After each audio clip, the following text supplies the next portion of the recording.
Good morning and welcome to Enterprise Morning on Enterprise Television. I am Kendi Bodrin. And I am Henry Igwebike. All right, it is the start of a new day and we are glad to have you on the show. We kick off with today's newspaper review before diving into the main conversation of the day. Trust me, you don't want to miss a moment with us. You can join the conversation by dropping your comments, liking and following us on all our social media platforms at Enterprise TV 7. Now, joining us to share the matters at hand is Barrister His Greatness Agadaigo. You're welcome, sir. Good morning, Barrister. Good morning, sir. Always a pleasure. Thank you. It's always awesome having you right here.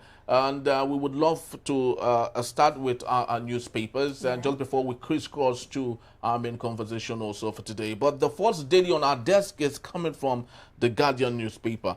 Big story. Nigeria risk a 14.7 billion naira daily loss. Fuel crisis as Dangote Pengassin rift deepens. Okay, on the top strip, we have Otedola asks FG to release subsidy panel report on mask real beneficiaries. And also insecurity. ADC says Tinubu unqualified to seek United Nations Security Council seat. That's a big one. Yes. So we also have FG, others urge unity, shared responsibility at 65th Independence Service. And also we have bandits killed 10, kidnapped several in Kwara. We also have resident doctors issue FG 30-day ultimatum over unmet demands. And also federal government dismisses religious terrorism allegations. We also have Oshun NU LGE PDP query FG demand details of released LG funds. All right, Barrister, let's start with the submission by the ADC saying that President Bola Ahmed Tinubu is unqualified to seek the United Nations Security Council seat. Do you think this is good submission, especially knowing that there is a growing case of insecurity in Nigeria? We have it that bandits killed 10, kidnapped several in Kwara. And around the world, the news that we have is there's this the killing of Christians in different parts of the country. So do you think all of this added together and more is not good enough to have President Bola Ahmed Tinubu as a member of the Security Council at the United Nations? Of course, it's not good enough now. The only thing that presents Nigeria in a good light to seek a permanent seat in the United Nations is our peacekeeping record. I think we have participated in 50-something out of 55 peacekeeping operations in the world. That's the only parameter that we can harm on. Or if other parameters, there's insecurity in Nigeria. Not even just one insecurity, hydra-headed insecurity. And again, too, the state of our democracy now is highly questionable.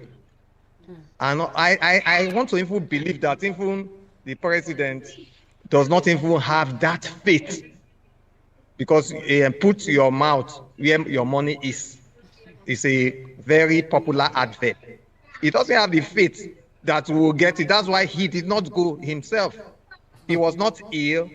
There was nothing more important. There was no occasion in Nigeria that was more important than going before the United Nations like other world leaders to request or to make an application for a permanent seat in the Security Council. So he's not even attending, defeats even the application, and it just, to me, is just like a routine talk. In every UN, heads of states will have a proposition to make. So it was just made this what Nigeria had to say, so that they will not say Nigeria did not come or Nigeria had nothing to say. Or I do not believe that even President Tinubu has that conviction that that application or request.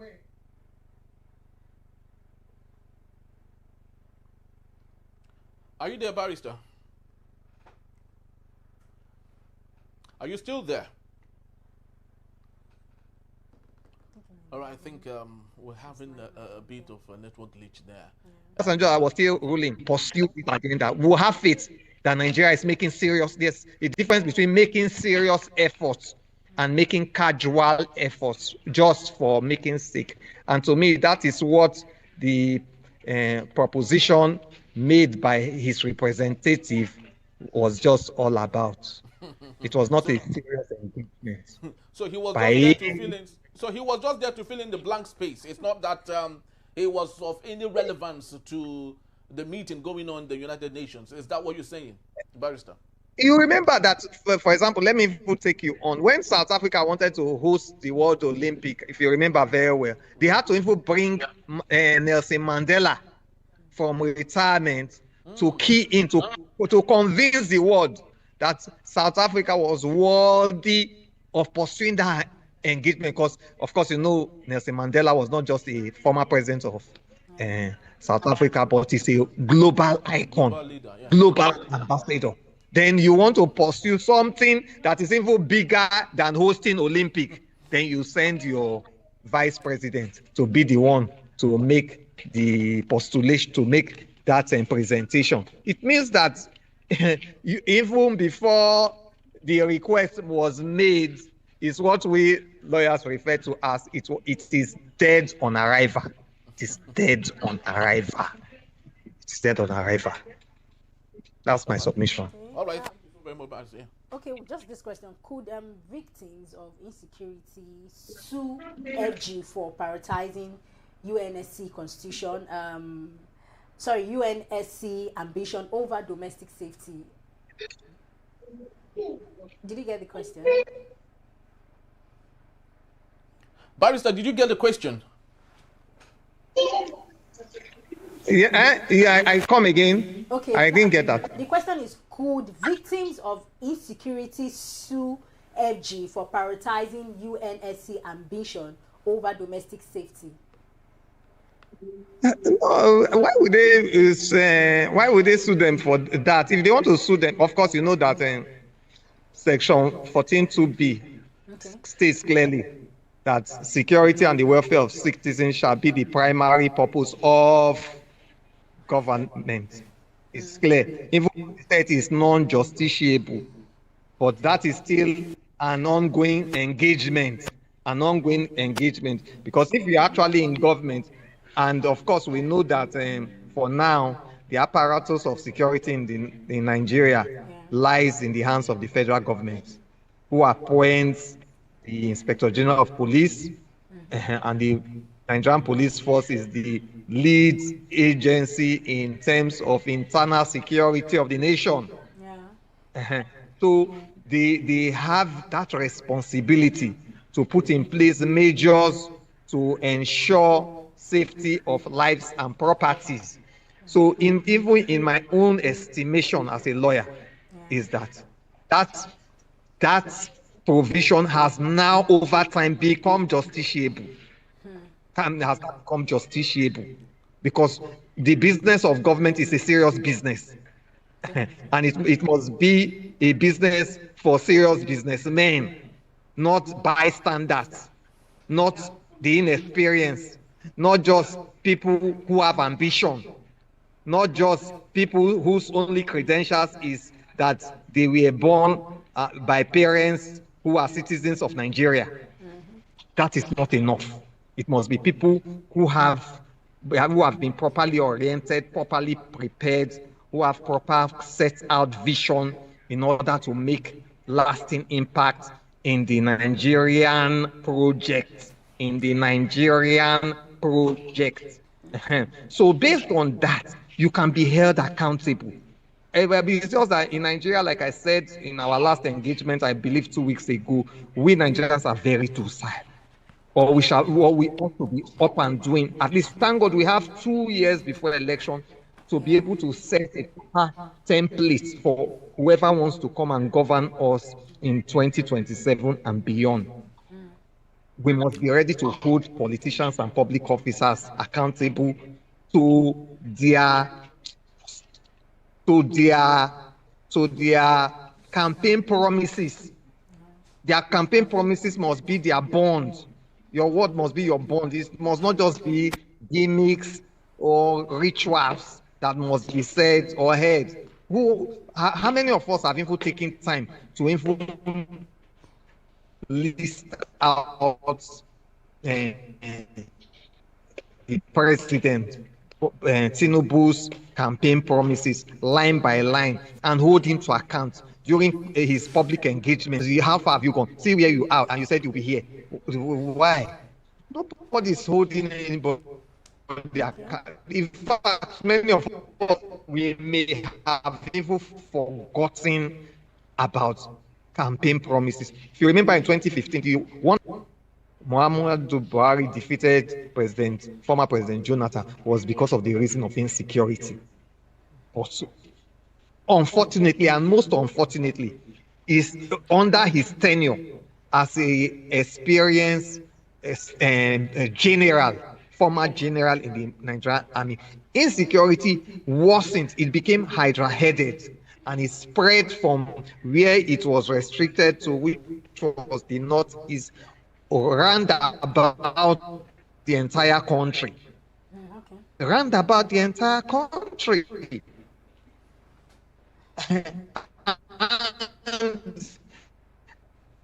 At the end of the day, when he was giving his valedictory statement, the best he could say is that he did his best. Was not good enough. But you didn't come and tell Nigerians during your campaign promises in 2015 that you were going to do your best, even if your best is not going to be good enough. You told them, you gave them concrete promises that you were going to change the security narrative from a nation where certain areas, northeast, was having security challenges, to a nation that will be completely free of all security concerns. But you did not achieve that. And he just threw his hands up in the air to say that I did my best, there's nothing I can do, and I'm leaving. That's it. So as far as I'm concerned, yes, speaking directly to your answer, we can hold leaders accountable when we suffer security lapses that injures our personality,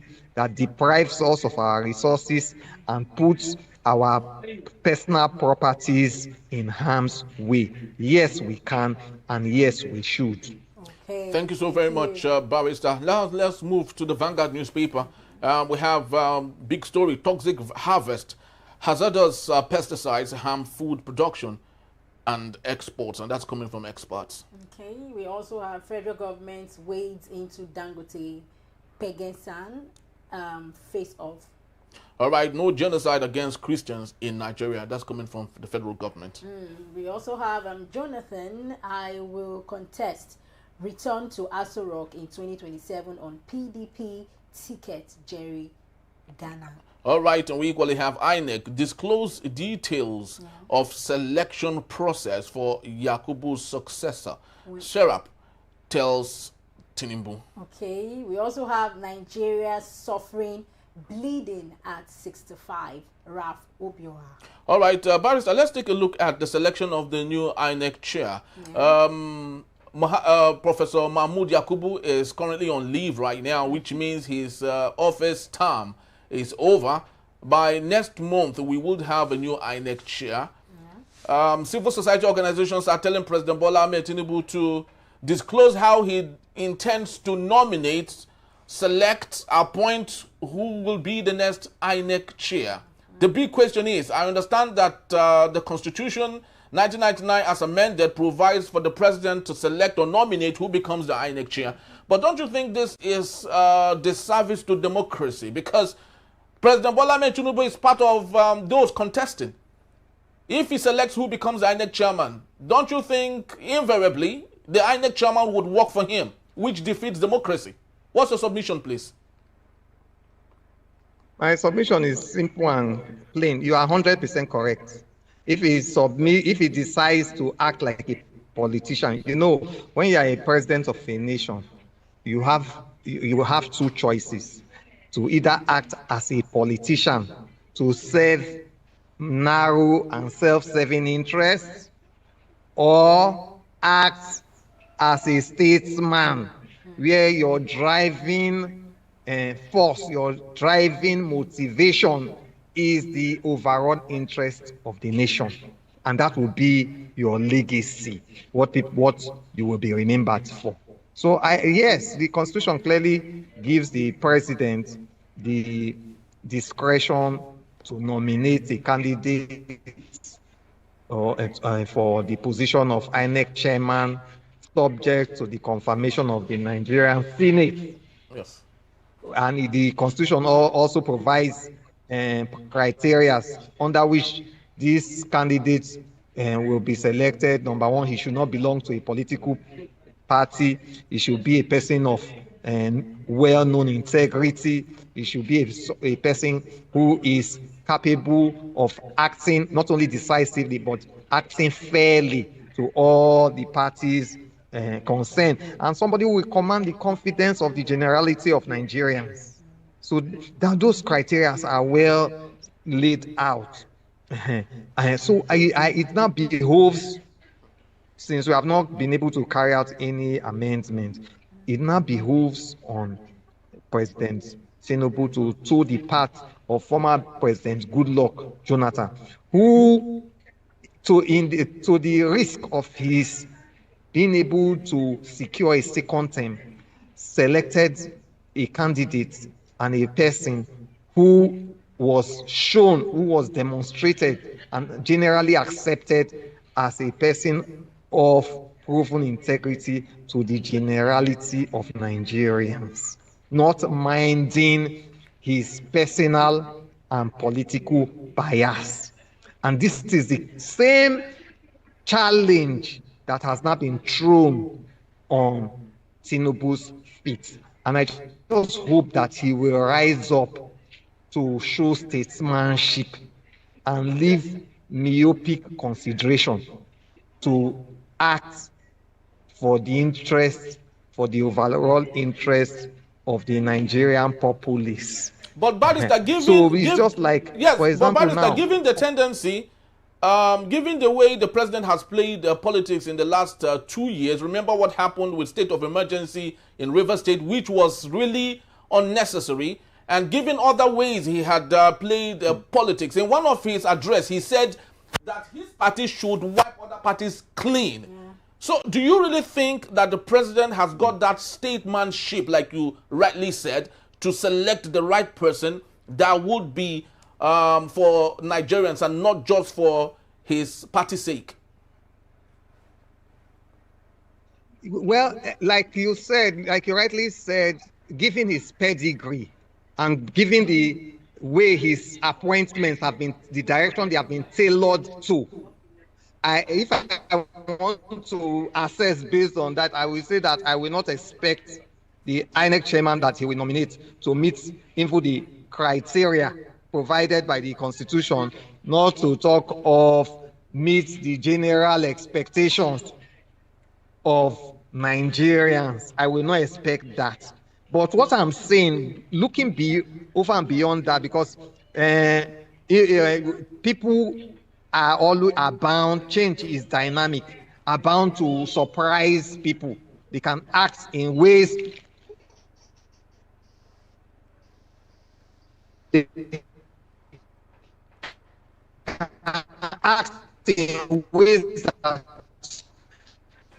you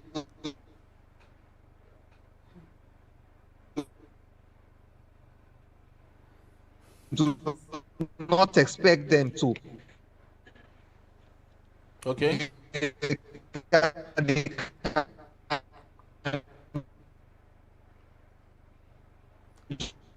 Just act, maybe especially when they have future and legacy in view.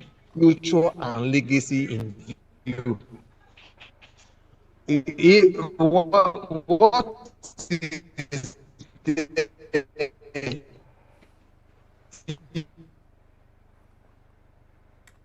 All right, I think we're finding it extremely difficult to hear the barrister. The network is really not doing us good this morning. I love to hope that it will get fixed, and because I really love to hear what barrister had to say about this. I just hope this would get restored. Barrister, can you still hear us? Because we can hardly hear you right here in the studios. I just hope he has not gone off. Yeah, I just hope so. You know, but what the barrister basically was talking about is, of course, it is on the table of the president to select who succeeds the next INEC chair. Yes. But given the way he had played politics in the last couple of years, one will still wonder if the sincerity would be there to select the right person.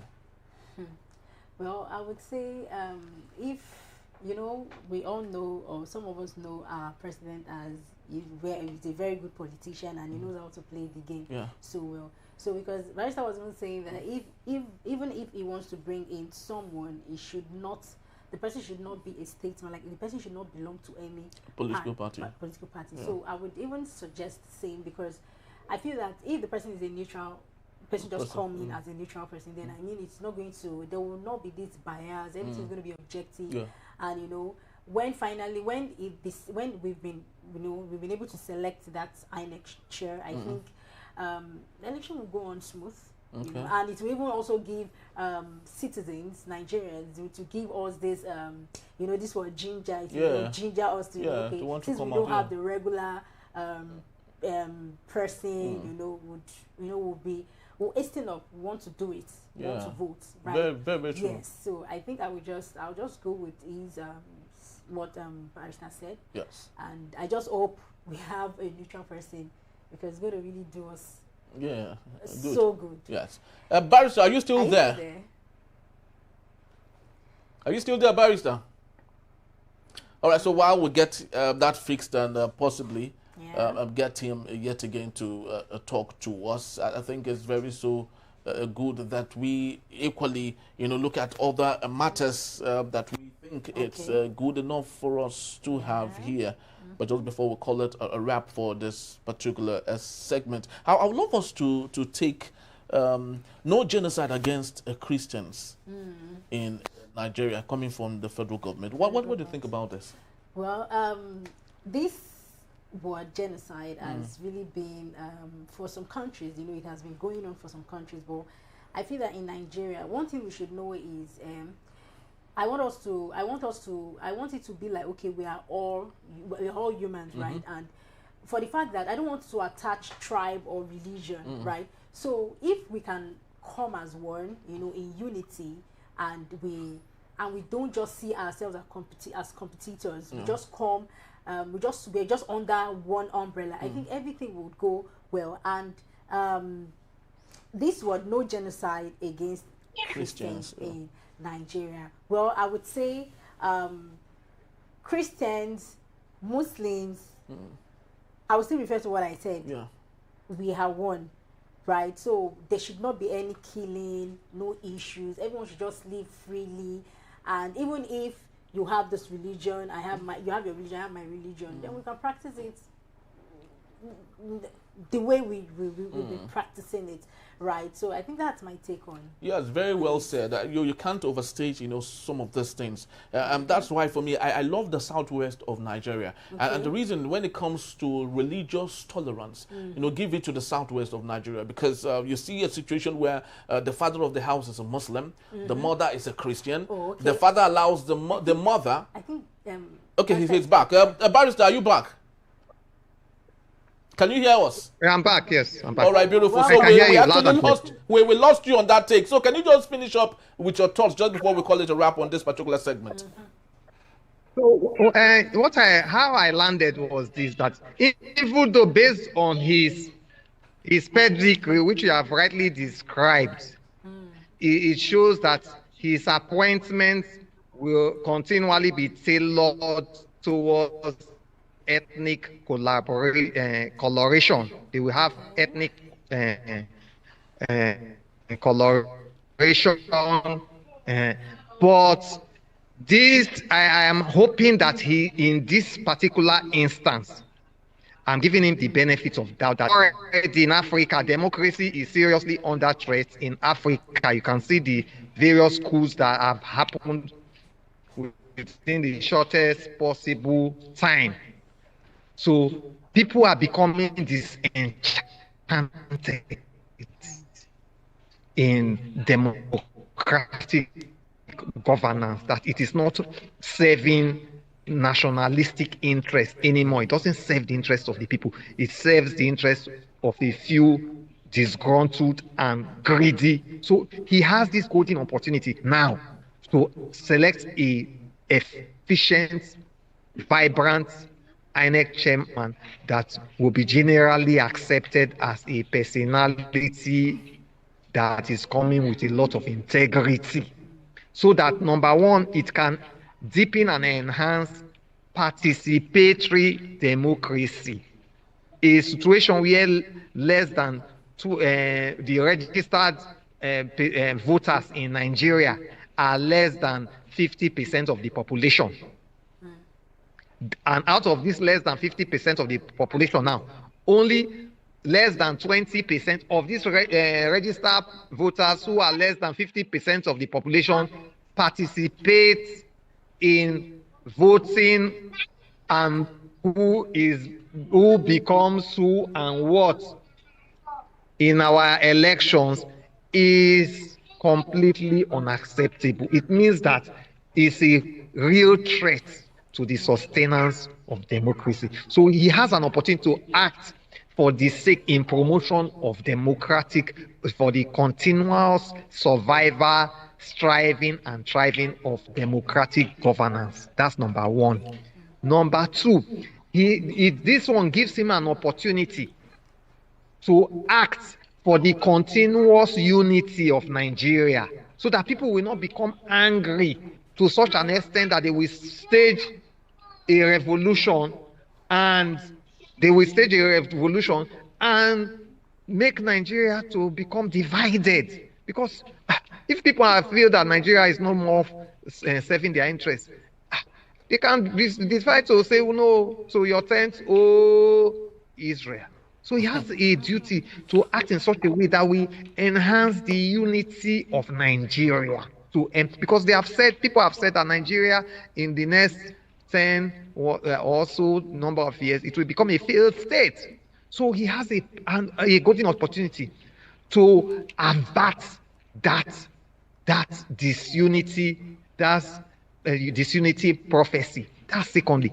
Thirdly, he has a bounding duty to act also for the sake of his unborn children, his grandchildren, his great-grandchildren, his great-great-grandchildren, and even the next generation. You need to act not only for your own personal interest, but for the interest of the future generations to come. And lastly, of course, I said that I am giving him this open-heartedness, this benefit of doubt, for him to act for the sake of a legacy. At least even if we do not want to even remember anything former President Jonathan did, at least we remember that former President Goodluck Jonathan stood for the protection, for the preservation, and for the promotion of free, fair, credible electoral processes, elections, and transparent leadership. So I hope he will have that. He will have his legacy in view as well. These are my few submissions. All right, Barrister, that's very awesome. And I would have loved to add to your list number 5. So as our electoral process will not end up in litigations, because right now in Nigeria, the perception is that it's the court of law that decides for us who becomes the leaders, who becomes the president, the governor, the senator, because it all ends up in litigation as a result of the failure, the gruesome failure of our electoral process as a result of the umpire, which is the INEC. So if we get the right person in charge of INEC, I think we would go a long way in reducing litigations of electoral processes ending up in the court and the court deciding who becomes the leader, which I think is not good for democracy. Thank you so very much, Barrister. And just to let you know that, Barrister, His Greatness will still be here to take us on our main conversation. That is when we return. APC accuses Atiku Abubakar of politicizing insecurity. That in a bit is still Enterprise Morning. Don't go anywhere. We'll be right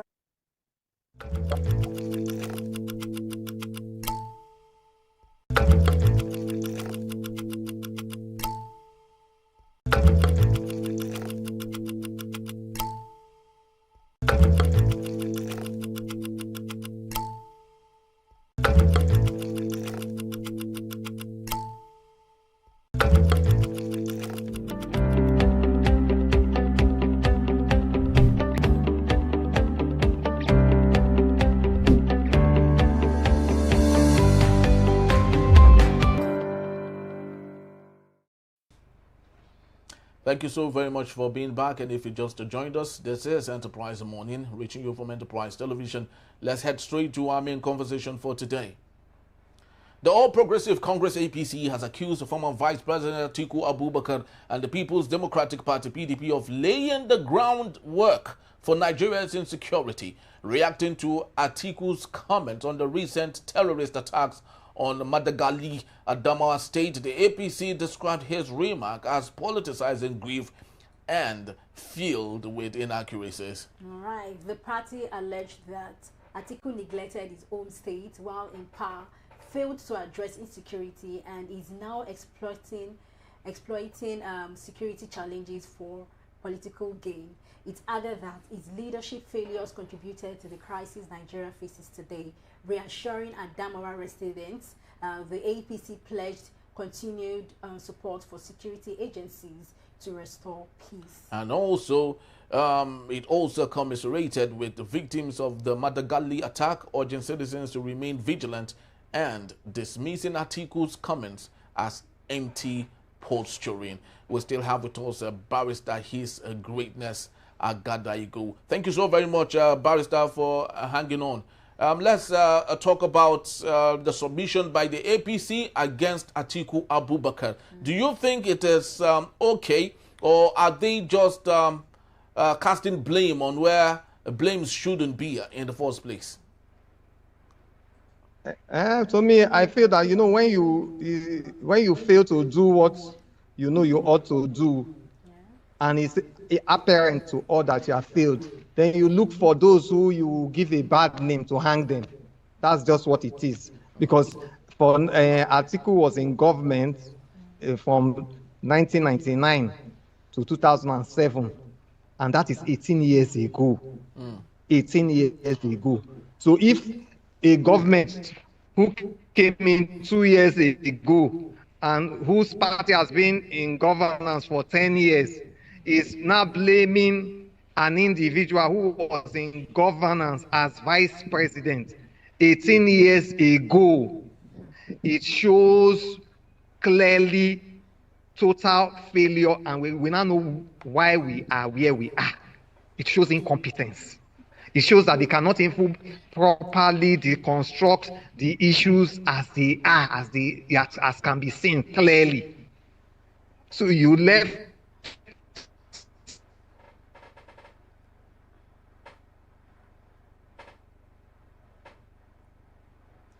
Are you with us, Barrister? Are you still with us, Barrister? Okay, I think we have another glitch there, network issue in Nigeria. And this is actually, you know, part of the things that we talk about. You know, most of the time we think that insecurity is part of our problem. A lack of efficient telecommunication services is equally, you know, part of the big problem. Just imagine there's a problem and you can't even call the security agencies to come to your help. You can see how bad the issue is. I truly do not know how far we can go with some of this. He's back. Barrister, Yes, are you back with us? I'm back. All right, I'm back. You know, take on the senator in charge of, I think, is oversighting army. said that some Nigerian soldiers who are in the northeast in the war zone are being paid 100,000 or thereabouts. Yeah. So how do you now pour soldiers who are in the front line to fight for the defense of their country? Of course, you have heard when the Info protested that they do not have arms and ammunition to prosecute the war efficiently. And they are constantly complaining of logistical failures and logistical shortages in the front lines. So you left all that. Of course, there's also issue of lack of timely and efficient intelligence gathering. And of course, there's the issue of lack of political will. There's the issue of lack of adequate collaboration of all our security agencies. So which of these issues now, and of course we have people, traitors in their midst who sell strategies to the enemy camp. So which of these now can you use to fault Atiku Abubakar? Which of these is he doing? Is he the one responsible for efficient provision of logistics, or is he supposed to be the one to provide intelligence reports to the security agencies? So it's just, it's just the propaganda, the admittance, indirect admittance of failure. At least we know quite well that during the administration of Obasanjo and Atiku from 1999 to 2007, those are still the golden years of Nigerians' leadership. Those are the years we can say we truly had leaders. And of course, their inputs and their outputs and their results speaks volume, even till this very day. They performed excellently, even though they were not perfect. They had shortfalls. Was it corruption? They provided the corruption institutions. They inaugurated the corruption institutions to which corruption is still being fought 18 years later. And of course, they got the results. They paid off our debts. We had high GDP. We had high growth rates. The economy was sound. There was stable foreign exchange rates. There was stable prices. Inflation was single digits. Unemployment was massively reduced. That was the beginning of industrialization in Nigeria. What many Nigerians may not even remember is that in 1999, when Obasanjo and Atiku took over leadership, Nigeria was even worse than what Buhari left for Tinubu. Nigeria was actually even a pariah state because of the killing of Ken Saro-Wiwa and the Ogoni 9. Nigeria was isolated from global politics. And of course, Nigeria suffered regression. Nigeria, of course, no foreign investor could come to Nigeria. Nigeria was not in the spotlight. Nigeria, even within African geopolitical regions, the influence Nigeria had seriously diminished. So people do not even try to remember that even during Obasanjo and Atiku actually took over a famine Nigeria, and we are able to now, with effective leadership, made Nigeria the fastest growing economy in Africa. That's what and it was not a mean feat. So many times when people complain that, Buhari, with what they took over in 2023 was very bad. What the Atiku, their ambassador, took over from Abdul Salami stroke Abacha was much worse. So leadership is not about blame game, looking for who to blame. Once you see any leader doing the blame game, know that underneath it lies gross incompetence. But again, too, many times what we fail to realize and what we must now realize is that failure of leadership does not only rest on the executive alone.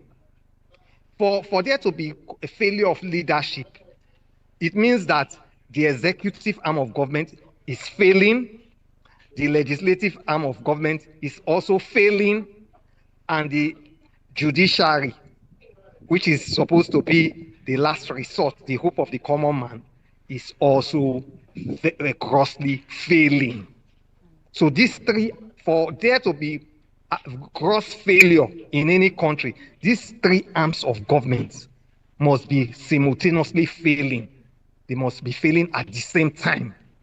Because if one, maybe like the judiciary, is standing strong and the two arms, the judiciary will stand as the headmaster and whip the two others in line. So for there to be complete collapse of the system, complete failure, these three arms of government must simultaneously be failing. And that is what we are really experiencing in Nigeria. All right. That's what so and this, let me just say, use this opportunity to say this. I don't know whether I may have the opportunity Please go ahead. Go on. Go on. That in the case of Rivers State, the other time you asked me about Rivers State. Yes. About what I will say in Rivers State is that I will say that based on the fact that the CJN failed to constitute a panel and ensure that this Rivers State suit filed by the PDP governors the panel was constituted, fixed for hearing and heard. I will humbly call on the CJN, following what Mr. Femi Falana, SAN, did in the case of CJN Onogi. I'll call on the CJN to resign from office for failing to constitute a panel and ensure that the Rivers State matter is fixed for hearing and heard within the 6 months emergency period. I humbly call on the CJN to honorably resign from office so that we can begin to save the judiciary from suffering further diminishing returns. And the reason is simple. The reason is this. The position of CJN is very sensitive. If there's any inference, singular inference, scintillar inference of not measuring up to a standard, then the CJN should resign. Because if, for example, now the appeal in the matter of budget from Rivers State, which led to the state of emergency, it was determined by the Court of Appeal. Court of Appeal gave judgment 14th of December 2024. And that appeal, ordinarily, if you go by the diary of the Supreme Court, ought to come up for hearing in the Supreme Court first, not earlier than 2026. 2026. But surprisingly, it didn't only come up for hearing, but judgment was delivered on the 28th of February, which is 10 weeks. 10 weeks. Appeal was fixed for hearing, heard, and judgment delivered 28th of February. And 3 weeks later, on the 18th of March, state of emergency was declared in Rivers State, which of course led to constitutional crisis in the entire Nigeria. Up till now, we are all in tension and pressure over that state of emergency. In fact, our conference was consumed by the state of emergency in Rivers State. And from 18th of March, when state of emergency was declared, PDP governors filed a suit coming up before the Supreme Court in its original jurisdiction for hearing. And the chief registrar of the court, during the Easter break, promised that the suit will be heard immediately after the Easter break. Now, the suit will be heard immediately after this Easter break. The suit now stayed over 5 months to after the state of emergency. Meanwhile, the case that brought case of emergency was supersonically heard within 10 weeks, when normally that case should come up for first hearing in 2026. Then there's inference that something is wrong somewhere. And that is the reason, because of this inference, and because of this inference of things being wrong somehow, somewhere, that is the reason I humbly call on the CJ and the Chief Justice of Nigeria to honorably resign from office, to protect that office from suffering diminishing returns in terms of the confidence of Nigeria in the judicial system in the country. That is my submission. All right, beautiful. Well said. Thank you so much. So, let me just ask this question: could Atiku seek legal redress for defamation based on APC's allegations against him? Did you get that, sir? Barrister, did you get the question? I didn't get that. Please come again. Oh, okay. I said, please come again. Okay. Yes. Could Atiku no, I didn't get it. Okay, can you hear me now? Yes. Okay. Could Atiku seek legal redress? Yes, I can hear you. Okay. Go ahead. Could Atiku seek legal redress for defamation based Yes. on APC's allegations against him?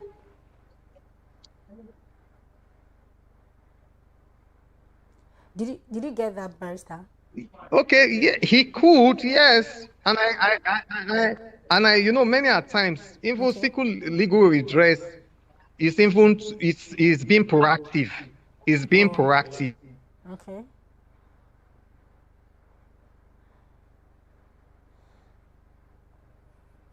Are you still there, Barrister?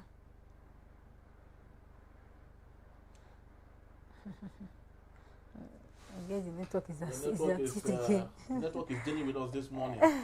That's it. Yes. Okay. So that is at 20-something%. The multi-dimensional poverty now, that is in 66% or thereabouts. Okay. It is because of Atiku and what he failed to do as vice president 18 years ago. The diminishing returns in the judiciary, as well as the diminishing foreign direct investments Nigeria are going through now, and the lack of political will to deal with the insecurity issues that have made farmers unable to access their farms and has led to drastic food shortages and drastic increase in food prices is also because of Mr. Atiku Abubakar, who failed to do the right thing when he was vice president 18 years ago. And even probably, if care is not taken, if you fall sick in that studio where you are now, if you fall sick, maybe it could also be blamed on Mr. Atiku Abubakar for failing to provide efficient medical supplies to the health sector when he was vice president 18 years ago. So because of to avoid all this continuous accusation, to serve as a bulwark for him and push back, I will advise him as a legal practitioner to institute a suit against them for false information, false allegation, and placing the guilt where it does not belong. That is my advice to Mr. Atiku Abubakar. All right. Finally, Barrister, I'd love us to go on the other side of the divide. Just today, I saw a viral video of killer herdsmen that finished a peace deal with a community in the northeast of Nigeria and were about going back to their base. And they were celebrating while they were moving in droves, in their hundreds. And one would wonder, what is the DSS doing? Is it only them going after Showore and those who write on Facebook and Instagram, while these people are really doing their thing and taking hold of this country?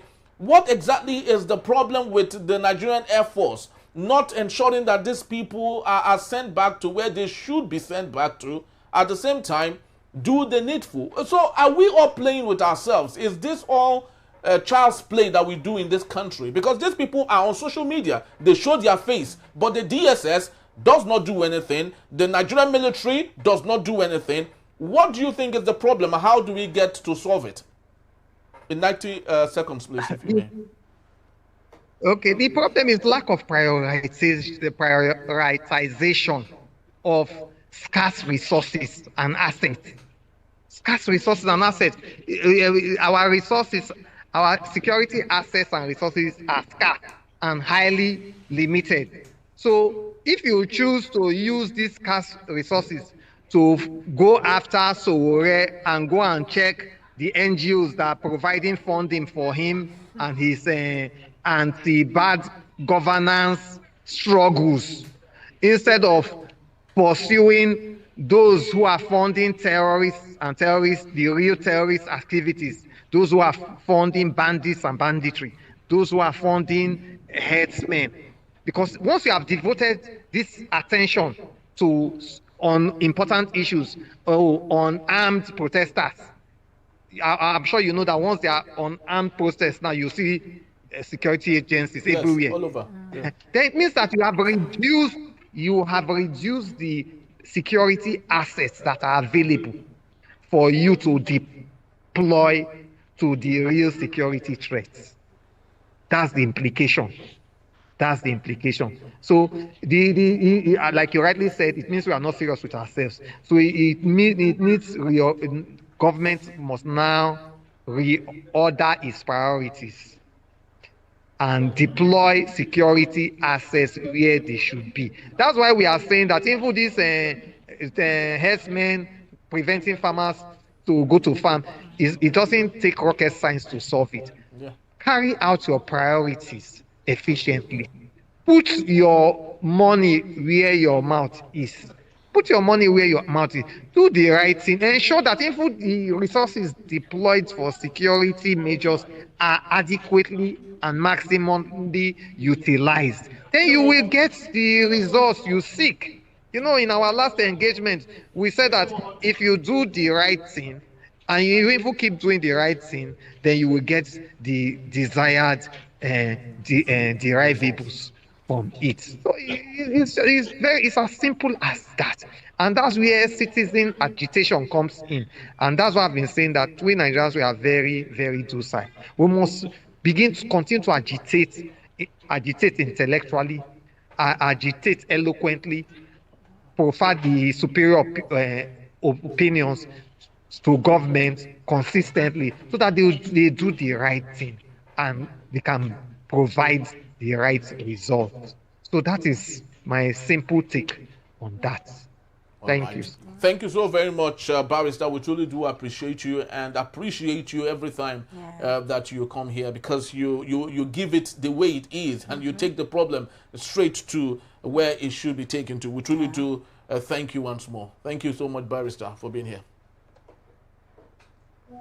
All right, people, that's just about the time. Always a pleasure. All right. Yeah, thank you. Thank you once more. It's about time. We have to leave. We'll say thank you for making this a date. Please do well to follow us. You can find us at enterprise@tvnews.com.